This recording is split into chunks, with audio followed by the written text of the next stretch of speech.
Moi, j'ai vécu deux siècles et 2 millénaires. Ça envoie ça comme phrase. Hein. Là, je les vois, qu'à tête qui font. Ouais. Est-ce qu'on peut dire que vous êtes un homme impulsif? Non. Non? Impulsif, ça voudrait dire que dès qu'une information vous arrive, elle arrive dans le cœur, on la laisse pas monter au cerveau, elle repart du cœur. C'est pas mon cas. Non, je peux être soupe au lait, je peux être violent, j'envoie pas dire ce que j'ai à dire, je rends coup pour coup. Mais je peux prendre 15 coups, rien faire, tout d'un coup en donner 15 de suite. En fait, ça bouge. Avant, j'étais un chien, on disait, il est bourré de tics, c'est un chien fou, impulsif et dératé. Maintenant, je suis plus un chien fou parce que je suis plutôt un vieux chien. Dératé, sûrement pas, parce que dératé, ça veut dire qu'on vous a coupé la tête et vous courez dans tous les sens. Et comme tout le monde, j'ai pris de l'expérience et je cours pas dans tous les sens. Sur la Terre, il y a 4 mecs sur 5 qui crèvent de faim. Il y a ceux qui vivent dans les caves à cause des bombes. Il y a ceux qui pourrissent du cancer et du sida dans les hôpitaux. Il y a ceux qui se font violer par 25 mecs en même temps pour bien leur faire comprendre c'est qui le patron. Et il y a toi. Et toi, il t'est arrivé une chose terrible. On a touché à ton rétroviseur. Est-ce que vous avez le trac de plus en plus ou pas? De plus en plus, au carré, x2, x4, x8, 16, 32, 64, 126, 250. Parce que je suis de moins en moins insouciant, de moins en moins inconscient, et de plus en plus conscient de... Ça fait penser à cette phrase d'un acteur américain qui avait dit « Je quitte sans regret ce métier grotesque ». Donc moi, je suis obligé de me dire je reste encore un film de plus dans cet endroit grotesque. Je fais de mieux en mieux quelque chose que j'aime de moins en moins. Ou du moins, je fais de mieux en mieux quelque chose que je crois comprendre de plus en plus et dont je comprends de moins en moins, en fait. Donc, en fait, tout ça m'envahit, me fait peur. Et avant, il y avait au début qu'une carabine qui m'attendait. Et maintenant, c'est un bataillon. Tout d'un coup, c'est vrai que de temps en temps, je me lève le matin, je dis mais pourquoi je vais aller me faire chier à faire ce film, en fait? Il va m'arriver.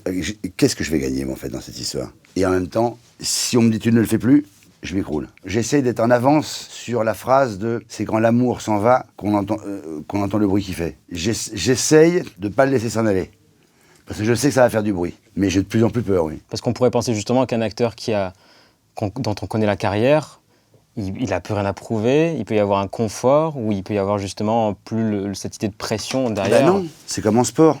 Celui qui a le plus peur, c'est le tenant du titre, c'est pas le challenger. Parce que c'est pas un être factice qui joue les choses. À force de jouer dans la loi du marché, dans la guerre... Ou vous tenez votre parole et on reprend le travail, ou vous ne tenez pas l'accord que vous avez passé et on continue à bloquer la production et le stock. Dans le prochain film de Stéphane Brisé, dans Chambon...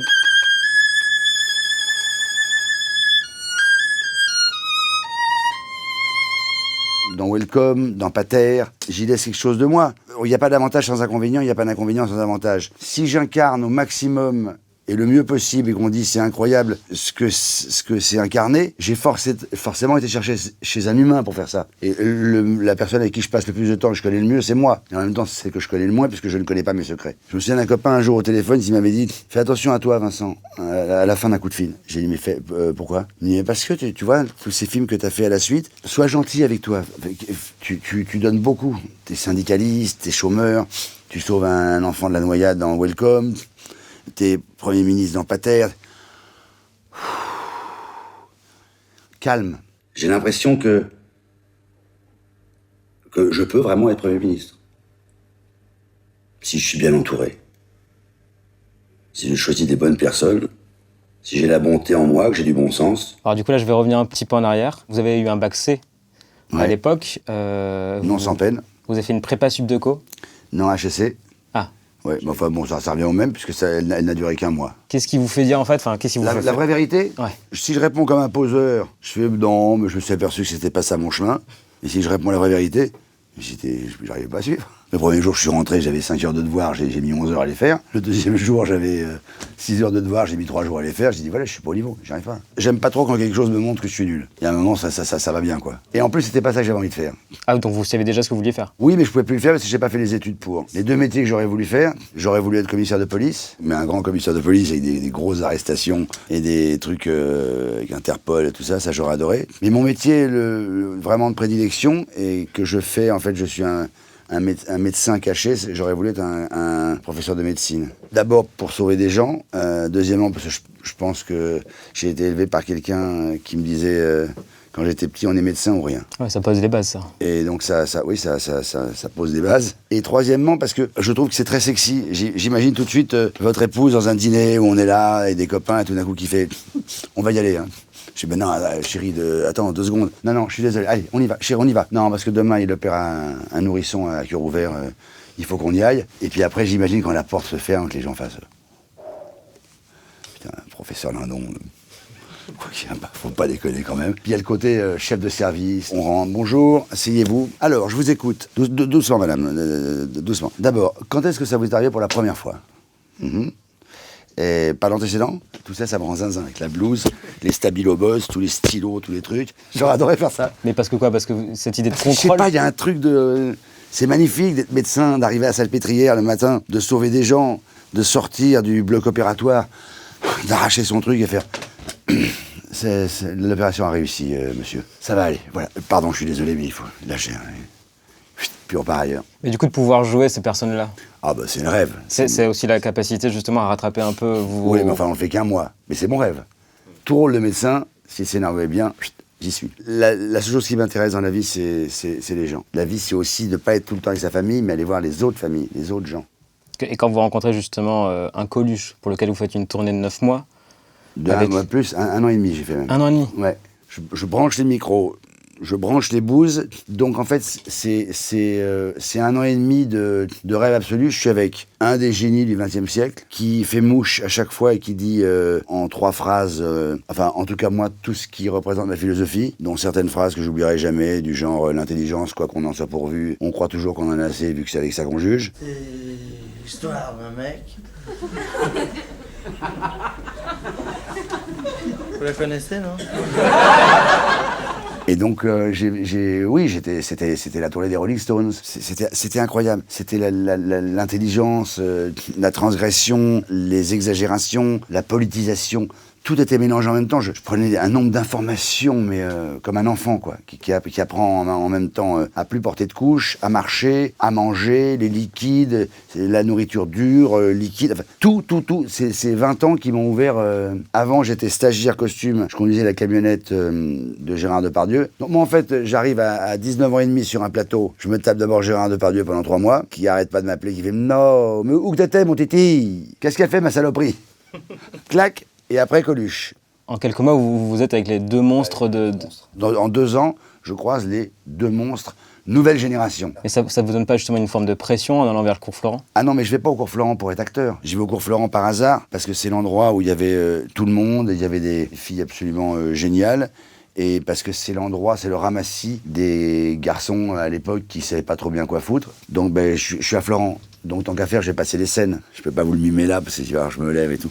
Mais je prépare l'examen de la classe libre. Et 1 an après votre entrée au cours Florent, il y a un monsieur qui s'appelle Paul Boujna qui passe dans les locaux du cours Florent. Je me suis fait virer de cours, je le confonds, je l'arrête dans le couloir et je lui dis bonjour, vous êtes Elie Chouraki, ça le fait rire. Et il me prend pour le rôle d'un inspecteur, il s'appelle l'inspecteur Richard et Francis Huster. Et derrière, 37-2 avec Benex et notre histoire avec Blier. Et là, à ce moment-là, vous vous dites c'est bon? Non, je me dis qu'est-ce que j'ai comme chance? Qu'est-ce que je m'amuse? C'est pas ça que j'ai envie de faire. Est-ce que je vais le faire mieux? Je me dis jamais c'est bon. J'ai besoin de pas être dans le confort. J'ai besoin d'avoir un petit peu froid en hiver, un petit peu chaud en été, être un peu mal assis quand je regarde un truc. Là, par exemple, j'ai mes lacets d'effet, c'est pas très agréable parce que je peux me prendre le pied dedans. J'aime bien avoir des contraintes. Quand je joue la comédie, j'aime bien qu'il y ait des trucs à faire, des trucs qui gênent, un câble qui soit là. Plus on me fout de bordel, plus ma concentration va se coller sur des choses qu'il faut que j'évite de faire, donc le texte sort plus facilement. Est-ce que vous faites le lien entre le personnage que vous jouez dans Mon Cousin, qui est un entrepreneur qui dirige une boîte de vin, et votre père qui était aussi un entrepreneur, un industriel? À 25%, et les autres 75%, je crois qu'inconsciemment, j'ai dû vouloir jouer dans une comédie le personnage que j'attaque souvent dans d'autres films. Mais je me suis inspiré beaucoup de mon père, oui. Une sorte de courtoisie et de bienveillance avec les gens qui travaillent pour lui. Et donc, dans le film, j'ai essayé de glisser 2-3 fois, que ce soit avec mon chauffeur ou la dame qui travaille à la maison, une sorte de rapport ultra respectueux. Qu'est-ce qu'il veut exactement? Il veut m'aider. Adrien, je monte devant. Ah non, je suis ton chauffeur, je suis pas ton cousin, là. Justement, vous regardez les comportements, les gestes, la manière aussi de s'habiller, j'imagine, la voiture, etc. Je regarde les chemises, comment c'est fait. Un revers de veste, c'est pas le même quand il est comme ça, quand il est comme ça. Ça, par exemple, les boutons de manchette, si c'est ouvert comme ça veut dire que c'est un costume sur mesure. Plein de choses. Ils ont peu de liquide sur eux. Il n'y a pas de bosse dans leur veste. C'est un manteau en cachemire droit et pas croisé.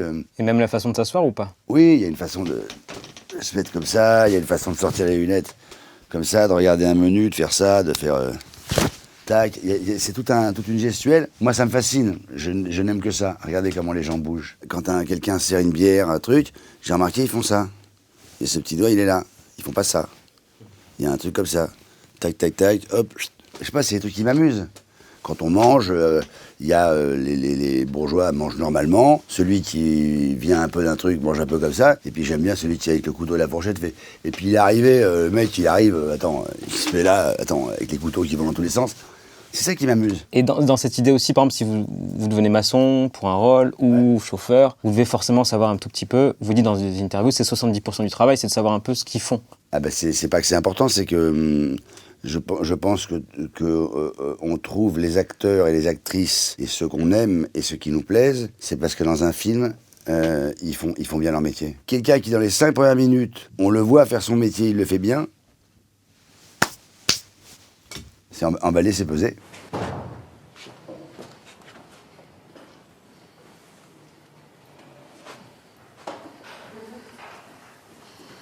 Cette fois, je te tiens. Et parmi ces rôles, justement, est-ce qu'il y a déjà des personnes de votre entourage qui vous ont dit « ne fais pas ce rôle, ça te convient pas, attention, etc. » Alors, il y a des gens qui m'ont pas dit « ne fais pas ce rôle », qui m'ont dit « ne fais pas ce film ». Ça m'intéresse autant que l'avenir de ce bout de scotch-là. J'en ai strictement rien à foutre. J'ai eu des succès, j'ai pris des pelles, et m'est tout arrivé dans ma vie. La seule chose que j'aime, c'est me coucher le soir et me dire que c'est moi qui l'ai fait. Je préfère faire un échec avec un film que j'ai voulu faire que de faire un succès avec quelque chose où quand je me couche le soir, je me dis putain. Je vais pas vous rentrer dans les détails, mais il y a 2-3 films où on m'a dit t'es fou de les faire, et sauf que j'ai pas été fou de les faire. Parce qu'on peut tout entendre. J'ai entendu un jeune garçon qui se noie dans la Manche à 16 ans, les Sangattes. Enfin, te plains pas, Vincent, après, hein, si le film marche pas. Pareil pour la loi du marché. Tu vas jouer un chômeur dans un supermarché, ouais, avec un talkie-walkie. Et il fait quoi? Rien. Ouais, c'est intéressant, ça. C'est un film expérimental, Vincent, c'est pour un tout petit circuit? Non, c'est un vrai film de Stéphane Brisé, que j'adore. Bon, et puis c'est celui qui va à Cannes, donc... Voilà, donc on sait pas. On sait pas que le Comte va gagner la Coupe Davis contre Pete Sampras en 95. Quand on sort de ce stage, il n'y a pas de travail à la clé. Et vous n'aviez jamais bossé dans le bâtiment, enfin d'après ce que j'ai vu dans le dossier Non, j'ai pas travaillé dans le bâtiment. Ouais. Je dis juste que il faut dire aux gens, prévenez les gens. Dites-leur, n'envoyez pas les gens faire un stage si vous savez pertinemment bien qu'il n'y a rien à l'arrivée. Je veux dire, on ne fait pas n'importe quoi avec les gens. On les traite bien. Mais est-ce que parfois ça vous arrive justement de mélanger un peu votre réalité avec un personnage? Et je pense à, notamment, j'ai fait le lien entre Mon cousin, dans lequel il y a une séquence où vous dites que vous ne comprenez pas pourquoi votre belle-fille ou fille, justement, est malheureuse parce qu'elle passe 4 fois dans l'année, elle va au sport d'hiver. Je m'en souviens très bien parce que c'est un sujet qui m'est très cher. J'en ai marre, sauf les cas extrêmes qui dépassent l'entendement dans la richesse et qui dépassent l'entendement bien trop souvent dans la pauvreté et la précarité. Mais je dis que ce culte de « moi je viens de rien » comme une lettre de noblesse, j'en ai ras-le-bol. Je veux dire que les gens qui sont de temps en temps socialement plus faibles n'ont pas le monopole de la difficulté de vivre psychanalytique. Je veux dire qu'un enfant de bourgeois, voir ses parents sortir le soir, quand on a 5 ans, dans des boîtes de nuit parisiennes, hyper huppées, prendre de la cocaïne et rentrer à 4h du matin, et être réveillé le matin à 7h par une nurse, c'est un abandon atroce pour un enfant. C'est ça que je dis. Donc on a beau, et je finissais en disant, on a beau aller 4 fois au sport d'hiver par an, c'est pas pour ça qu'on est un enfant heureux. La question primaire, c'était est-ce qu'il vous arrive de mélanger des choses de vous dans le rôle? Ben oui, mais je suis pas le seul, on fait tous ça. Ça m'est arrivé un jour où un journaliste m'a posé une question incroyable. Il m'a dit c'est fou, monsieur Lindon, comme le personnage vous ressemble. Sur le moment, j'ai pas réagi. J'ai dit bah oui, et truc. Puis après je suis sorti, puis quelques jours plus tard j'ai fait bah oui forcément c'est moi. Donc il a le même nez, la même bouche, il a mes yeux, il a mes mains, il a mon corps. Et l'autre il me dit c'est fou ce qui vous ressemble. Ah oui, c'est pas qu'il me ressemble, c'est que c'est moi. Et en fait, il a ma voix en plus. Il ne reste plus grand chose, hein. Il ne reste plus que le scénario et les phrases qu'il dit. Et je pense que ce qu'on aime chez les acteurs et les actrices, c'est quand la marge entre eux et le rôle se voient, mais qu'on y retrouve eux dedans. Sinon, on viendrait pas les chercher. Brando, un jour, il avait dit dans une interview, si on vient me chercher pour jouer un boulanger, c'est parce que, en fait, on veut un boulanger qui me ressemble. Donc, un boulanger à la Marlon Brando. Sinon, ils iraient chercher Gary Cooper, si vous voulez un autre boulanger. Et est-ce que cette question s'est posée aussi quand vous vous êtes rendu compte, alors je ne sais pas par quel moyen, que vos tics disparaissaient dès que vous commenciez à jouer? Mais c'est incroyable. Moteur, plus un tic. Mais une prise peut durer 7 ans. Coupé, je fais, celle-là, elle est bonne? Oui, mais là, par exemple, j'ai des tics, là. Quand je fais le JT de 20h, j'ai des tics. Ah oui, parce que c'est moi qui le fais. C'est moi Vincent. Mais quand je joue un rôle, c'est pas moi Vincent. Et donc, c'est la chose qui m'a rassuré un jour. Je me suis dit, mais donc, si j'ai pas de tics quand je joue, c'est donc que je suis pas vraiment exactement le même. Ça veut dire donc que je joue le personnage. Ça veut dire que j'oublie que je suis Vincent. Parce que si j'oubliais pas que je suis Vincent, j'aurais des tics. Et c'est à ce moment-là où je me suis dit, bon, allez, on va aller un peu plus loin dans ce métier. Et quand on me demande d'avoir des tics dans un film, ou qu'on me dit, mais Vincent, si t'as des tics, ça me dérange pas, bah ça me dérange pas, je dis, mais dans ce cas-là, faut pas dire moteur, ni couper. Il faut m'appeler Vincent. Mais moi, je sais ce que c'est d'avoir des tics, puisque chaque fois que j'en ai un, j'en suis conscient. Donc j'ai mon cerveau qui est arrêté environ, là, hop, j'ai fait un truc. Mon cerveau, il est saupoudré d'arrêts de 1 centième ou 1 millième de seconde, environ 25 000 fois par jour. On est 3. Il y en a un qui s'occupe des tics, et il y en a 2 qui se disputent tout le temps, qui sont jamais d'accord, et à un moment, il y en a un qui voit, je vois tous les tics que je fais, je les vois, tous. Et vous préférez la métaphore 1, 2, 3 soleil? Ouais, moi je déteste descendre, donc je préfère monter tout doucement, mais sans arrêt. Je peux pas supporter les creux, j'ai pas à m'infliger ça, donc je préfère aller tout doucement. C'est pour ça qu'en fait, je me bats depuis depuis tout jeune, pour éviter, mais vraiment comme un boxeur, hop, j'esquive le rôle de ma vie. Tous les acteurs ou les actrices qui ont eu le rôle de leur vie, après ça a été beaucoup moins bien. Donc moi je préférais que le rôle de ma vie m'arrive à la fin de ma vie, comme ça j'aurais fait une vie. Je pense que Gabin n'a jamais eu le rôle de sa vie. Même De Niro n'a pas le rôle de sa vie. Ah, vous pensez? Bah, c'est lequel? C'est que des rôles inouïs, énormes, monstrueux, gigantesques. Mais il n'y a pas le rôle de sa vie. Alors justement, en parlant des choses qui sont passées, il n'y a pas un film justement qui vous rend mélancolique? Un film où vous avez envie de retrouver un peu, je sais pas, l'ambiance de tournage, le rôle que vous aviez, J'ai pas la mélancolie des rôles, j'ai la mélancolie de moments de cinéma. La mélancolie, c'est pas la nostalgie. Hein. La mélancolie, c'est Victor Hugo, mais bon, c'est Victor Hugo en même temps. Donc c'est normal d'écrire aussi bien. La mélancolie, Hugo disait, c'est le bonheur d'être triste. Donc je serais assez heureux d'être triste en me retrouvant. C'est des ambiances, c'est des moments. Quand je tournais avec Claude Sautet, où j'ai souffert le martyre, mais cette souffrance, aujourd'hui, avec ma tête d'aujourd'hui, me va bien, ça m'irait, je serais d'accord. Mais chérie, tu n'as pas rappelé nos amis pour leur dire que finalement... Excuse-moi, ça m'est complètement sorti de la tête. Je revivrais bien Welcome, La loi du marché, tous les films avec Brisé. J'adore ce que Claire Denis me renvoie de moi dans son regard. Je crois beaucoup au social de l'amour. Je pense qu'avec ses enfants, on est dans un parc à jeux et qu'on est dans un succès ou dans un bonheur ou dans une réussite et que tout d'un coup le téléphone sonne. Je pense qu'on est beaucoup plus patient avec ses enfants. On les aime pas moins ou plus, mais on peut faire un « Allô? Ouais. Attends. Ouais, attends, ne quitte pas une seconde. Non, Nicolas, regarde. Non, chérie, regarde. Tu mets le truc vert sur le truc jaune et tu prends le petit truc rouge. Et tu le mets là. Ne quitte pas, hein. D'accord? Ouais, chérie. Comme ça. Ouais, ou le bleu, pareil, chérie. Ouais. Quand on a pris une grosse tôle, c'est pas le même coup de téléphone. Allô? Ouais. Attention. Nicolas, s'il te plaît, 2 minutes. Attends. Tu vas dire, papa est occupé, là. Attends, tu quittes pas une seconde. Nicolas, qu'est-ce que j'ai dit? Stop, 2 minutes. 2 minutes. Je suis à toi dans 2 minutes. Ouais, ça va? C'est social. Ça veut pas dire qu'on l'aime moins. C'est juste c'est social. Donc je pense que les gens s'aiment avec des projets. Un homme et une femme, 2 hommes, 2 femmes. Il faut une construction, il faut un truc. Pas de projet, c'est trop triste. Et quand on reçoit un prix personnel pour le prix d'interprétation à Cannes? Il faut le partager, sinon ça n'a pas d'intérêt. Et je voudrais leur dire que ce prix, je leur dédie à tous ces gens qui sont pas toujours considérés à la hauteur de ce qu'ils méritent et qui sont les citoyens qui sont un peu laissés pour compte. C'est drôle que vous disiez ça parce que moi je pense que le plus dur, quand on est jeune, on croit que ça va être dur d'être seul quand on va être très triste, qu'on va apprendre une horrible nouvelle. Et en prenant de l'âge, on s'aperçoit que non. Le plus dur quand on est seul, c'est de pas pouvoir partager des bonheurs. Donc là, quand j'ai eu ce prix, je pouvais le partager. Pas avec les parents. Et donc évidemment que la première chose, ce réflexe que tout le monde a, qui est une banalité en fait. C'est fou, on dit voilà, j'ai attendu toute ma vie pour avoir ça et au moment où je l'ai, ils sont même pas là. Évidemment que ça parle à tout le monde, parce qu'il y a un quart des Français qui ont perdu leur mère, un quart des Français qui ont perdu leur père, un quart des Français qui n'ont pas eu de prix, et un quart de Français qui attendent quelque chose et qu'on ne remercie jamais. Donc ça parle à tout le monde. Bon, c'est drôle, je pensais à ça pas très longtemps avant de venir vous voir. Je repensais à la disparition de quelqu'un qui n'était pas mes parents, mais à quelqu'un qui est mort en 2002. Et je me dis, mais en fait, je faisais quoi comme film en 2002 ? Et après, je me suis dit, mais j'avais pas encore fait ça, pas ça, pas ça, pas ça, pas ça, pas ça, pas ça, pas ça, pas ça. Par contre, j'avais fait ça et ça. Et en fait, cette personne, il est parti, je n'étais que ça. Oh là là. Alors qu'il aurait adoré que je sois ça. Et il l'a même pas vu. Ah, mais quelle connerie. C'était mon oncle, Jérôme Lindon. Enfin là, je m'écarte du sujet, mais je veux dire, on revient dans la mélancolie. Est-ce qu'il y a un rôle justement que vous aimeriez faire par-dessus tout ? Non ? Non, je vous ai dit tout à l'heure, je ne rêve de rien parce que j'aime pas perdre du temps à penser à des choses qui n'arriveront peut-être pas. Non, pardon, si, il y a un rôle, il y a 2 rôles que je rêve de faire. Je mens, c'est pas vrai. Jean Valjean ?